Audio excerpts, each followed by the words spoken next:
Geography का एक नया सेशन लेके आए हैं आप लोगों के लिए, जियोग्राफी का,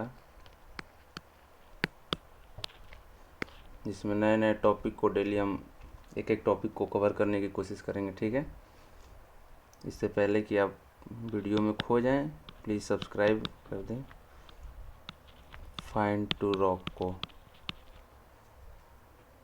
ठीक है, आइए देखते हैं। आज का मेरा टॉपिक है सॉइल। सॉइल यानी मृदा। आज इसके बारे में डिस्कस करेंगे पूरी गहराई से। ठीक है, मृदा क्या होता है, इसके प्रकार कितने होते हैं, इसके तरह तरह के मतलब स्थितियाँ क्या होती है, कैसे बनता है, इसके बारे में जानकारी करते हैं। ठीक है, सबसे पहले इसके बारे में मृदा किसे कहते हैं इसको जान लेते हैं। ठीक है, मृदा क्या है? जमीन यानी भूमि, भूमि की ऊपरी परत को पाई जाने वाली क्या होती है? दानेदार परत को मृदा कहते हैं। ठीक है, इसका निर्माण कैसे होता है?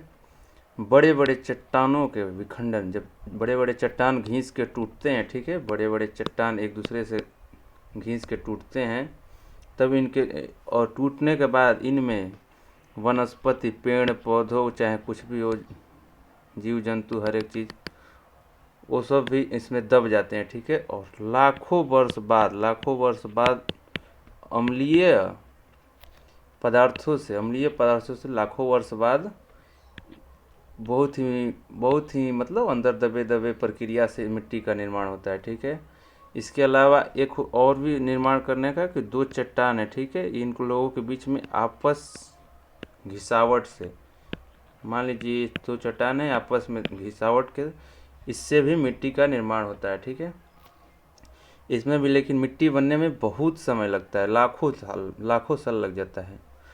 ठीक है, मिट्टी, इसके बनने की प्रक्रिया को क्या कहते हैं हम लोग?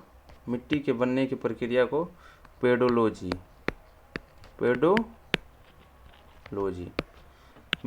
मिट्टी के मतलब इसके मृदा के विज्ञान को कहते हैं पेडोलॉजी।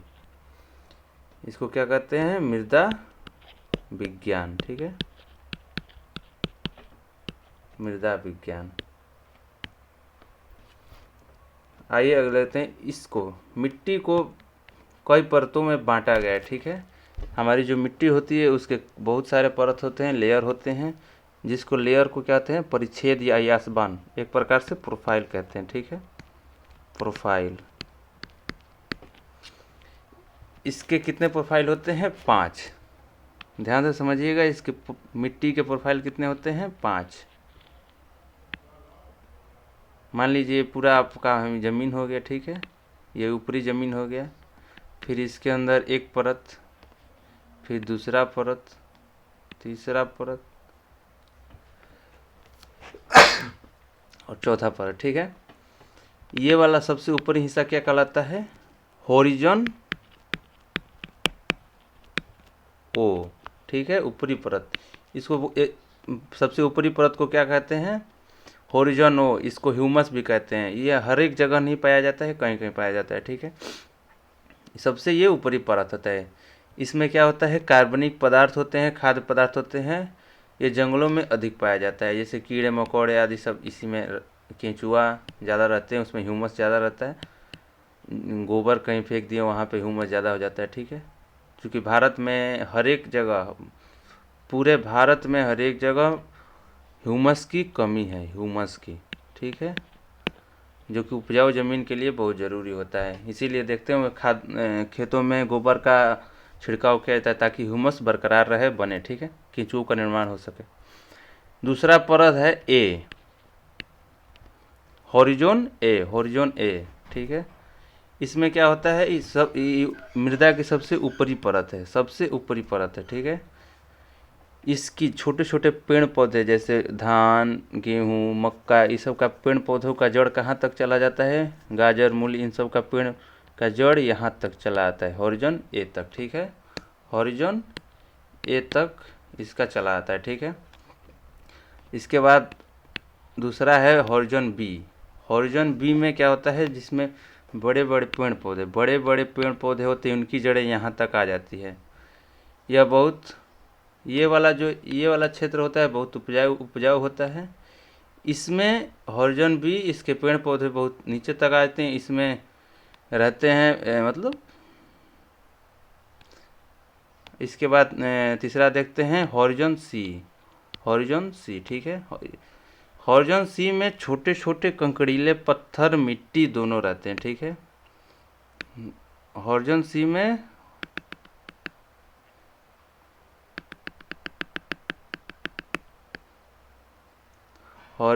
में कंकड़ मिट्टी दोनों मिक्स के रूप में रहते हैं। ये खेती के लिए अच्छी नहीं होती है, इसमें खेती नहीं हो सकता, ठीक है। और इसके बाद लास्ट वाला आता है आर यानी हॉरिजॉन आर यानी रॉक। रॉक मीन्स चट्टान। इसमें बस चट्टान ही रहता है, जिसमें पूरा ही पत्थर का, इसमें बस पत्थर पाया जाता है, ठीक है। इसमें क्या पाया जाता है? पत्थर, ठीक है। इसके बाद देखते हैं इसका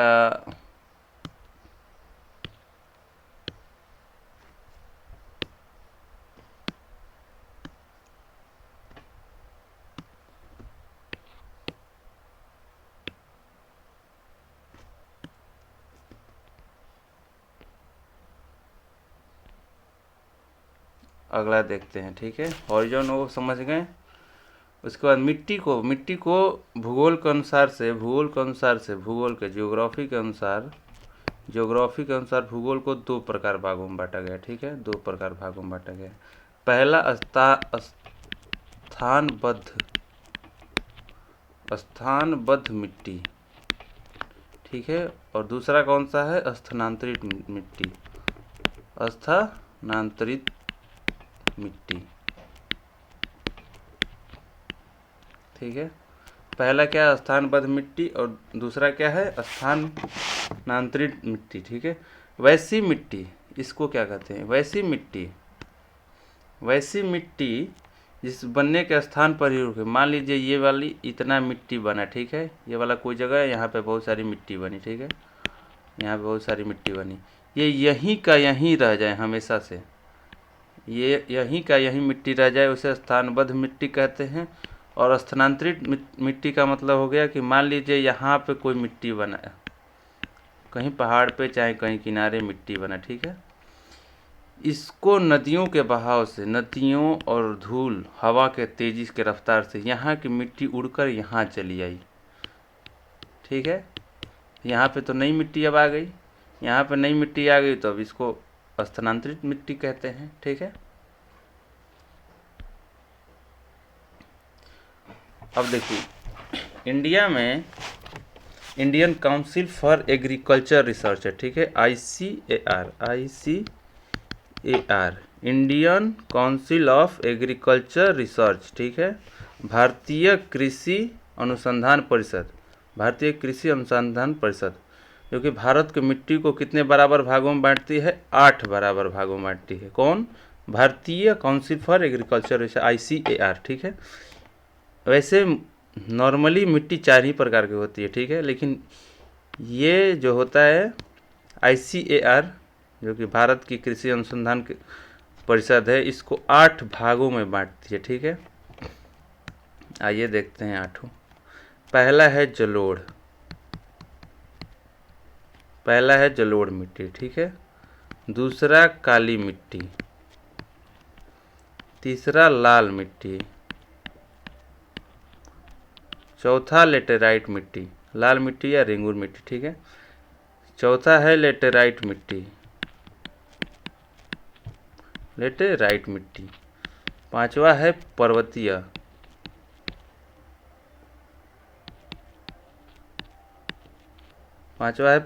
मिट्टी, ठीक है। छठवा है दलदली मिट्टी,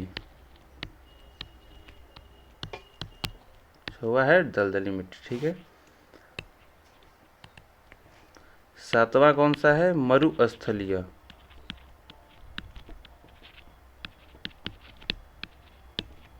और 8वां कौन सा है?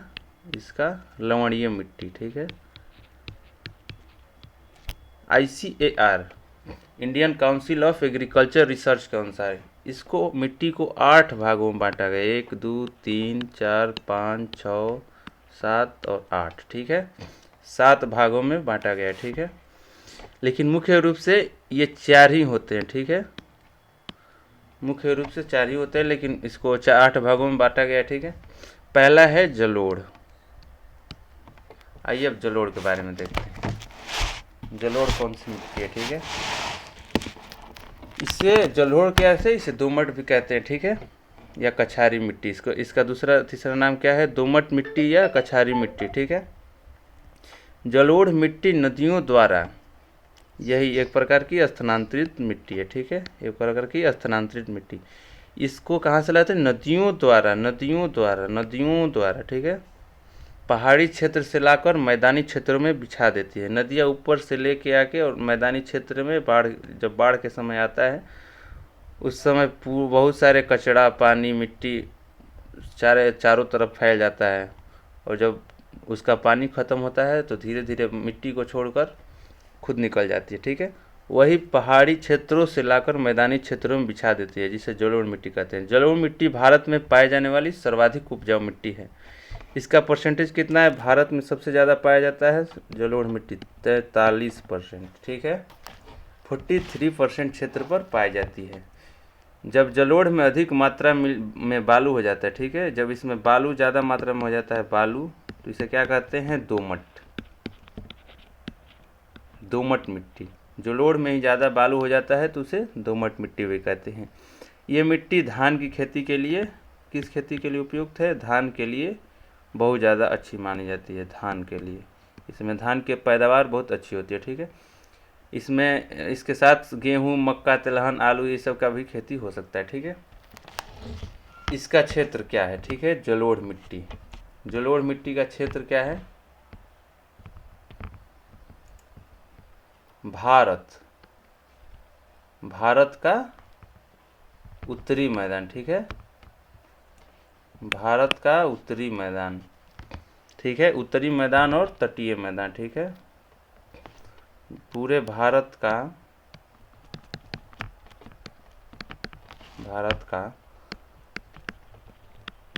संपूर्ण उत्तरी मैदान, ठीक है, और तटीय मैदान। क्योंकि उत्तरी मैदान इसका होने का कारण ये भी है कि उत्तरी मैदान चारों तरफ से आके, उत्तरी मैदान में अक्सर बाढ़ आती रहती है, जिसकी वजह से यहाँ बहुत सारे पानी मिट्टी को लेके आती है और यहाँ पे छोड़ के चली जाती है, जिससे यहाँ पे जलोढ़ मिट्टी की प्रचुरता पाई जाती है, ठीक है।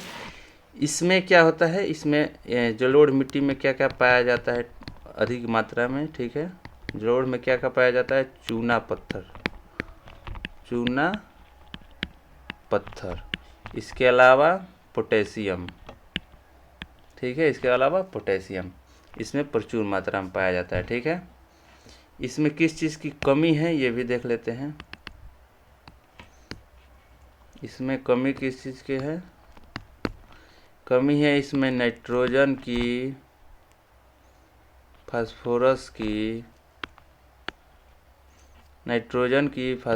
की और ह्यूमस की। एक सेकेंड,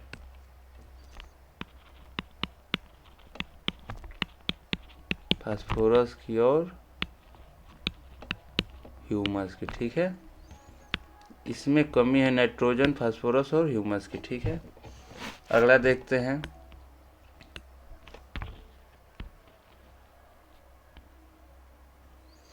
दूसरे नंबर पे कौन था, काली मिट्टी।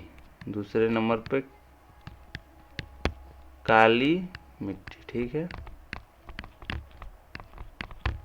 काली मिट्टी। इसका निर्माण कैसे होता है, बेसाल्ट चट्टानों के टूटने से होता है। काली मिट्टी का निर्माण कैसे होता है, बेसाल्ट चट्टानों के टूटने से।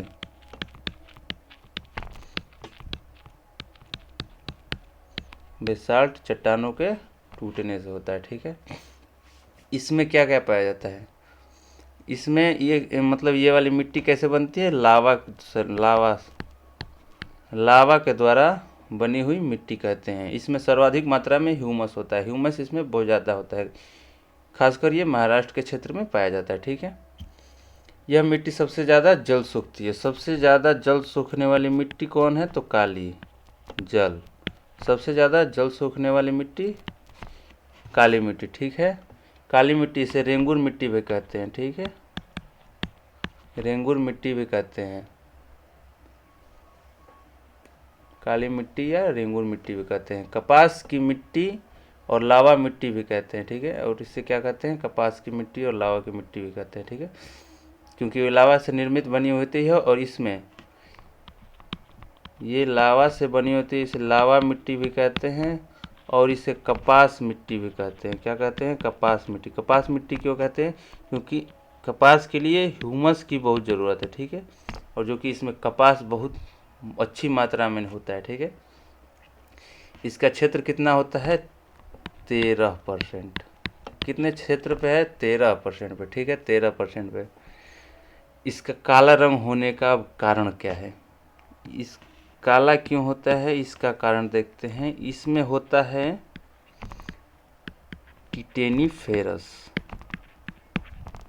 टिटेनीफेरस मैग्नेटाइट, मैग्नेटाइट, ठीक है, टिटेनीफेरस मैग्नेटाइट इसमें होता है, ठीक है। अगला देख इसका क्षेत्र देख लेते हैं, कहाँ कहाँ पाया जाता है, ठीक है। इसका क्षेत्र किसका, काली मिट्टी का। काली मिट्टी का क्षेत्र कहाँ होता है, मध्य प्रदेश, ठीक है, मध्य प्रदेश, गुजरात, ठीक है, गुजरात, उसके बाद महाराष्ट्र और फिर उत्तरी कर्नाटक, उत्तरी कर्नाटक, ठीक है, उत्तरी कर्नाटक में भी पाया जाता है, ठीक है। कहाँ कहाँ पाया जाता है, मध्य प्रदेश, गुजरात, महाराष्ट्र, उत्तरी कर्नाटक, ठीक है।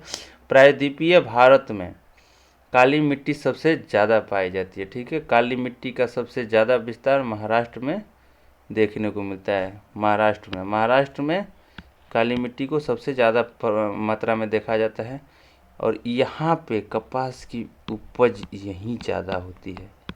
किसकी वजह से, काली मिट्टी की वजह से, ठीक है। महाराष्ट्र में कपास की उपज बहुत ज़्यादा होती है, क्यों होती है, काली मिट्टी की वजह से, जिसमें ह्यूमस बहुत अधिक मात्रा में होता है, ठीक है। अगला देखते हैं लाल मिट्टी, लाल मिट्टी तीसरा, लाल मिट्टी। लाल मिट्टी कैसा होता है, लाल होता है, जो इसके नाम से ही समझ में आ जाता है कि लाल मिट्टी लाल होता है, ठीक है। इसको प्रायद्वीपीय भारत के कम वर्षा क्षेत्रों में पाया जाता है, जहाँ पे कम वर्षा होता है, ठीक है, वहाँ पे लाल मिट्टी अक्सर पाया जाता है, ठीक है। इस मिट्टी का रंग लाल किस कारण होता है, लाल रंग होने का कारण फेरिक ऑक्साइड, इसको याद रखिएगा। लाल मिट्टी लाल क्यों होता है, फेरिक ऑक्साइड के कारण, ठीक है, फेरिक ऑक्साइड के उपस्थिति के कारण होता है। इसमें खनिज अधिक पाए जाते हैं। क्या पाए जाते हैं, खनिज इसमें अधिक पाए जाते हैं, यानी कि इसमें क्या होता है, लोहा, सिलिका अधिक मात्रा में पाए जाते हैं, ठीक है। अब इससे समझ में आ गया कि इसमें अधिक मात्रा में लोहा और खनिज पाया जाता है। इसका मतलब क्या है, ज़्यादा खनिज कहाँ निकलता है, झारखंड में, झारखंड।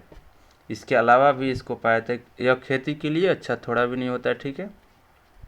इसमें क्या किस चीज़ की अधिकता होती है, लोहा और सिलिका की, ठीक है। इसको कहाँ कहाँ पाया जाता है ये भी देख लेते हैं। इसके अलावा झारखंड के तमिलनाडु, ठीक है, तमिलनाडु, आंध्र प्रदेश, उसके बाद नागालैंड के बाद महाराष्ट्र में भी कहीं कहीं पाया जाता है और कर्नाटक में भी, ठीक है, कर्नाटका में भी कहीं कहीं पाया जाता है, ठीक है। सबसे विस्तार इसका सबसे ज़्यादा कहाँ देखने को मिलता है, तमिलनाडु और आंध्र प्रदेश में, ठीक है। कहाँ सबसे ज़्यादा विस्तार इसका देखने को मिलता है, तमिलनाडु तथा आंध्र प्रदेश में। क्यों, क्योंकि इसके लिए क्या चाहिए, कम वर्षा, जो कि वहाँ होता है, ठीक है। यह मिट्टी बाजरे की खेती के लिए उपयुक्त होती है। ये मिट्टी में कौन सी खेती हो सकता है, सबसे ज़्यादा उपयुक्त खेती बाजरा, ठीक है, उपयुक्त होता है। यह मिट्टी पीली दिखाई पड़ती है कब, जब जल सोख लेती है। ये भारत के कितने परसेंट में है 18%, ठीक है 18%। देखते हैं जलोढ़ मिट्टी 43%, उसके बाद काली मिट्टी 13%, 13%, और जो लाल मिट्टी है ये वाला 18%, ठीक है। अगला कौन सा 4 नंबर पे था? लेटेराइट मिट्टी, लेटेराइट मिट्टी, ठीक है। 4 नंबर पे कौन था? लेटेराइट मिट्टी, ठीक है। 4 नंबर पे लेटेराइट मिट्टी, ठीक है। लेटेराइट मिट्टी को क्या कहते हैं? कहाँ कहाँ पाया जाता है? 200 सेंटीमीटर, रेन गेज से मापिएगा तो 200 सेंटीमीटर। जहाँ वर्षा ज़्यादा होगी, इससे अधिक वर्षा जहाँ होगी वहाँ लेटेराइट मिट्टी पाया जाता है, ठीक है। और अत्यधिक गर्मी भी, पहला कंडीशन 200 सेंटीमीटर वर्षा और अत्यधिक गर्मी भी, ठीक है। अत्यधिक गर्मी,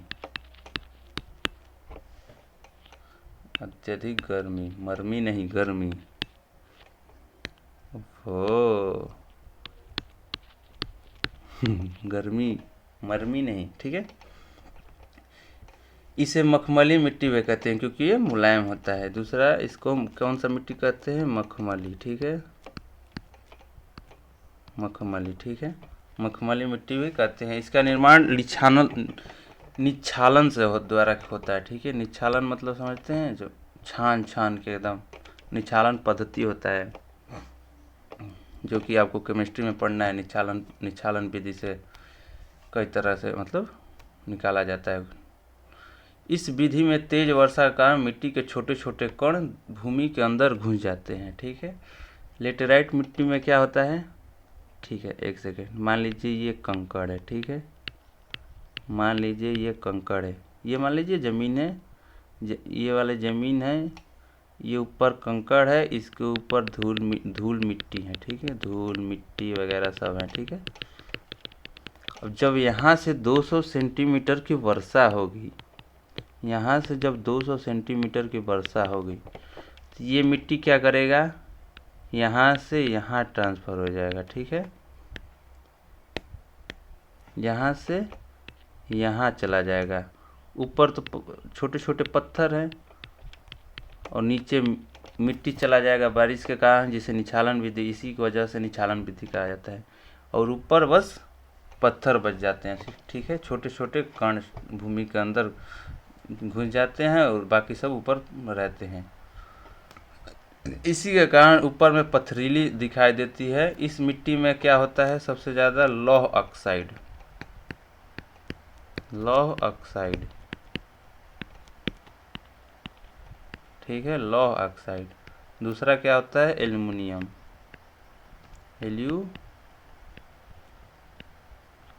एल्यूमिनियम,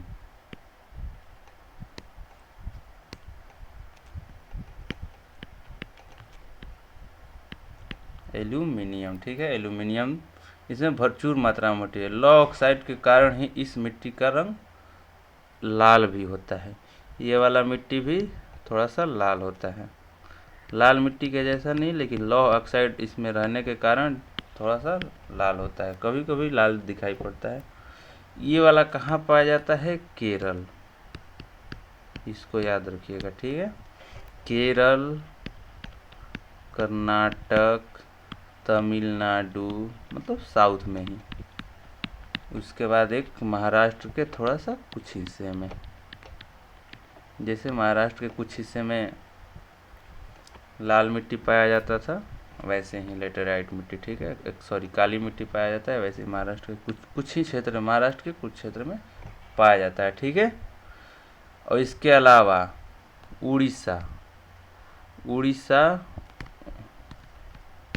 उड़ीसा, मेघालय, एक सेकेंड, उड़ीसा, मेघालय और असम, यहाँ भी कुछ हिस्सों में पाया जाता है, ठीक है। अब आइए देखते हैं सबसे इसका इम्पोर्टेंट चीज़, ठीक है। लेटेराइट मिट्टी का किस चीज़ के लिए मतलब मशहूर है? काजू, इसमें उपज होता है अच्छा काजू, मसाला, जो कि केरल में ज़्यादा पाया जाता है, ठीक है। कॉफ़ी के बाद इलायची तो एक प्रकार का मसाला ही है जो कि, ठीक है, इलायची। और भवनों की ईंट बनाने के लिए अच्छी होती है। ईंट बनाने के लिए क्यों अच्छी होती है ये वाली मिट्टी? क्योंकि इसका मतलब मजबूती, पथरीले होते हैं थोड़ा थोड़ा, जिसकी वजह से मजबूत होते हैं, ठीक है। इसका सर्वाधिक विस्तार कहाँ है? केरल में, ठीक है, केरल में, ठीक है। यहाँ तमिलनाडु है, यहाँ केरल है, ठीक है। अगला, अब इसके बाद देखते हैं, इसके बाद कौन सा है? पांचवा नंबर है पर्वतीय मिट्टी, ठीक है, पर्वतीय मिट्टी, ठीक है, पर्वतीय मिट्टी। इस प्रकार की मृदा का विस्तार पर्वतों पर देखने को मिलता है, जहाँ पर हिमालय पर्वत का विस्तार है, वहीं इस प्रकार की मिट्टी पाई जाती है। कहाँ? हिमालय पर्वत के विस्तार वाले क्षेत्र में। पर्वतीय नाम से ही समझ में आता है, पर्वतीय यानी पर्वत के तरफ पाई जाने वाली मिट्टी। ये हिमालय के पर्वत का जहाँ तक विस्तार है, इस प्रकार की मिट्टी वहीं पाई जाती है, ठीक है। पर्वतीय का विस्तार जम्मू कश्मीर, लद्दाख, हिमाचल प्रदेश, उत्तराखंड, सिक्किम, ठीक है। नक्शा सही बना रहे हो तो देखिएगा। ये ऊपरी भाग हो गया इंडिया का, ये जम्मू कश्मीर, ठीक है, जम्मू कश्मीर, ठीक है। उसके बाद इसके जम्मू कश्मीर की इसी में अब लद्दाख हो गया, ठीक है। इसके नीचे हिमाचल प्रदेश और उत्तराखंड इसके नीचे, ठीक है। यहाँ पे है उत्तराखंड, सिक्किम यहाँ पे है, ठीक है। जो बीच में कॉरिडोर बना रहता है यहाँ से, वैसे वहीं पे सिक्किम है, ठीक है। और अरुणाचल प्रदेश, ठीक है। यहीं देखने का विस्तार इसका मिलता है, ठीक है।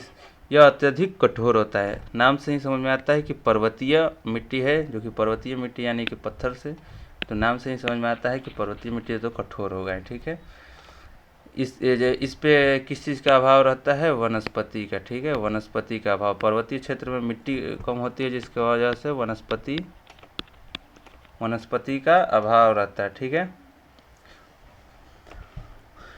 यहाँ जंगली झाड़ियाँ होती हैं, छोटे छोटे जंगली झाड़ियाँ होते हैं। अल्पाइन के वृक्ष पाए जाते हैं,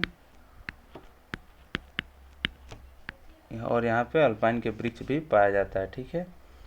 यह उत्तरी पर्वतीय क्षेत्र में पाए जाते हैं। यहाँ पे उत्तरी क्षेत्र में, इस साइड में नक्शा में देखिएगा तो इस साइड में, ठीक है, पर्वतीय, जिसका वंशज क्या होता है, पर्वतीय क्षेत्र में पाए जाते हैं। पर्वतीय ढालों पर यहाँ पे क्या क्या होता है? ढालों पर सेब, ठीक है, नाशपाती के बाद चाय की खेती के लिए सबसे उपयुक्त होता है ढलान की खेती। चाय की खेती के लिए सबसे उपयुक्त क्या होता है? ढलान की खेती। यहाँ से ऊपर से नीचे एकदम ढलान होना चाहिए, क्योंकि चाय के लिए हमेशा पानी भी चाहिए, इसके पेड़ को हमेशा पानी भी चाहिए, और यहाँ पानी लगना भी नहीं चाहिए। धान की खेती की तरह नहीं कि पानी भी चाहिए और उसमें लगे भी रहे तो कोई दिक्कत नहीं। अगर उसमें पानी लग गया तो फिर चाय बर्बाद हो जाएगा। तो ऐसे ढलान की खेती में हमेशा बारिश होते रहेगा और पानी डगर के नीचे चला जाएगा, ठीक है, लुढ़कते लुढ़कते एकदम नीचे चला जाएगा, जो कि पानी मिलता भी रहेगा और पानी वहाँ पे जमा भी नहीं होगा, जिसकी वजह से चाय की खेती के लिए सबसे उपयुक्त होता है, ठीक है। अगला 6वां नंबर देखते हैं, 6 नंबर क्या था? दलदली मिट्टी। दलदली नाम से ही समझ में आता है, दलदली। ये वाला अत्यधिक वर्षा और वनस्पतियों के सड़ने के कारण होता है, मिट्टी बनता है। अत्यधिक वर्षा और वनस्पति, जो पेड़ पौधे होते हैं, गिर के सड़ जाते हैं, ठीक है, जिसके कारण इसका निर्माण होता है, ठीक है। दलदली मृदा में ह्यूमस की मात्रा अधिक होती है, इसमें ह्यूमस ज़्यादा होगा। क्यों होगा? क्योंकि ह्यूमस के लिए क्या चाहिए? वनस्पतियों का सड़ना गलना, ठीक है। जीवों का सड़ना गलना, उसमें दबना ह्यूमस के लिए सबसे इम्पोर्टेंट है। ठीक है, ह्यूमस के बनने का यही कारण ही है, जिसके वजह से यहाँ ह्यूमस की मात्रा सबसे अधिक होती है। दलदली मृदा का विस्तार मुख्यतः केरल, उत्तराखंड और पश्चिम बंगाल के कुछ क्षेत्रों में देखने को मिलता है। कहाँ कहाँ? केरल, ध्यान से देखिएगा, केरल के बाद उत्तराखंड, उत्तराखंड के बाद वेस्ट बंगाल। ठीक है, यहाँ कुछ क्षेत्रों को देखने को मिलता है। 7वां नंबर देखते हैं, मरुस्थलीय बलुई मिट्टी। मरुस्थलीय या बलुई मिट्टी, बलुई मिट्टी। ठीक है, बलुई मिट्टी में देखते हैं, इस प्रकार की मृदा में नमी की कमी होती है। मरुस्थल में आपको पता ही है कि मृदा की क्या होता है, नमी की कमी होती है, पानी कम ही रहता है तो नमी की कमी होती है। ठीक है, इसको जल सोखने की क्षमता सबसे कम होती है, ये जल नहीं सोखता सीधे। आपको पता ही है, बालू वाले क्षेत्र में ऐसे बालू रहेगा तो फिर नीचे ऊपर से पानी गिरना सीधे नीचे चला जाता है, अंदर बालू पानी नहीं सोखता है। ठीक है, इसमें क्या होता है कि पानी सोखने की क्षमता बहुत कम, सबसे कम होती है। इसके विस्तार भारत में मुख्यतः कहाँ होता है? पहला नंबर तो आपको पता ही होगा, राजस्थान। ठीक है, पहला नंबर आपको पता होगा राजस्थान। दूसरे नंबर पे कौन आता है? गुजरात। ठीक है, दूसरा नंबर दक्षिण पंजाब का साउथ एरिया। ठीक है, और हरियाणा का साउथ एरिया, ठीक है, देखने को मिलता है। मरुस्थलीय भूमि होने का यहाँ पर खदान उगना संभव नहीं है, उतना संभव नहीं है। यहाँ पे मरुस्थल होता है जहाँ पे खदान संभव नहीं है। ठीक है, यहाँ पे कौन कौन से अनाज होते हैं? ठीक है, ये भी देख लेते हैं। बाजरा, मरुस्थलीय क्षेत्र पे बाजरा, ज्वार और तेलहन, एक प्रकार से सरसों। ठीक है,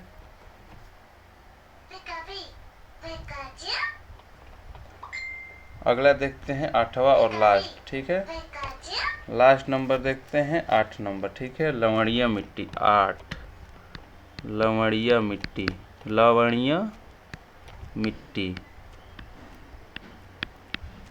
ठीक है, लवणीय मिट्टी के मतलब क्या होता है? यह क्षारीय होता है। आपको पता है लवणीय नमक होगा, इसका मतलब कि ज़्यादा नमक होगा तो क्षारीय होगा। ठीक है, ये खासकर लवणीय मिट्टी कहाँ पाया जाता है? इसमें नमक की मात्रा बढ़ जाती है तो इसमें लवणीय मृदा कहते हैं। ठीक है, जब क्या होता है मिट्टी में नमक की मात्रा बढ़ जाती है तो इसे लवणीय मृदा कहते हैं। लवणीय मृदा को रेह, कल्लर, ऊसर मिट्टी के नाम से जाता है। इसका अलग अलग नाम है, रेह, कल्लर और ऊसर। रेह, कल्लर और ऊसर मिट्टी के नाम से भी जाना जाता है। भारत में इस मिट्टी का सबसे ज़्यादा विस्तार कहाँ है? गुजरात के कच्छ में,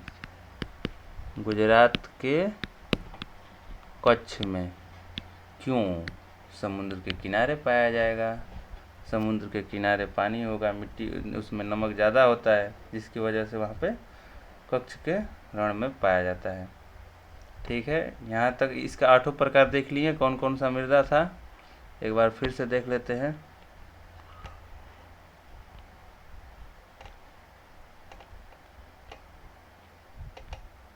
हाँ, जलोढ़ 43%, ये वाला काली मिट्टी 13%, ये 18%। लेटेराइट मिट्टी के बाद लेटेराइट मिट्टी के लिए क्या चाहिए? 200 सेंटीमीटर से अधिक वर्षा चाहिए। पर्वतीय मिट्टी है, यह हिमालय के पर्वत के विस्तार वाले क्षेत्र में पाया जाता है, जैसे जम्मू का पर्वतीय मिट्टी जो कि हिमालय के विस्तार वाले क्षेत्र में पाए जाएंगे। ये जम्मू कश्मीर, लद्दाख, हिमाचल प्रदेश, उत्तराखंड, सिक्किम, उसी एरिया में, नेपाल वाले एरिया में पाए जाते हैं जहाँ से नेपाल का विस्तार हुआ। ठीक है, अगला है दलदली मिट्टी, जो कि केरल, उत्तराखंड इत्यादि में पाए जाते हैं। दलदली मिट्टी केरल इत्यादि में पाए जाते हैं। ठीक है, मरुस्थलीय मिट्टी, इसमें बाजरा, ज्वार की खेती होती है। इसमें जल सोखने की मात्रा बहुत कम होती है, क्षमता बहुत कम होती है मरुस्थलीय जमीन में। ठीक है, मरुस्थलीय मिट्टी में। ठीक है, अगला है लवणीय मिट्टी। यह क्षारीय होता है, इसमें नमक की मात्रा अधिक होती है।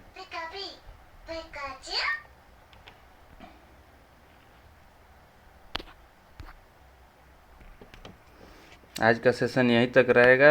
आज पढ़े हैं मिट्टी का कॉन्सेप्ट, ठीक है। मिट्टी का कॉन्सेप्ट, मिट्टी के बारे में आज पढ़े हैं। अगले दिन नए चैप्टर के साथ मिलते हैं, ठीक है। धन्यवाद। चैनल को सब्सक्राइब कर दें। फाइंड टू रॉक सब्सक्राइब कर दें और बेल आइकन को दबा दें ताकि अगला वीडियो जब भी डालें आपको मिले। धन्यवाद।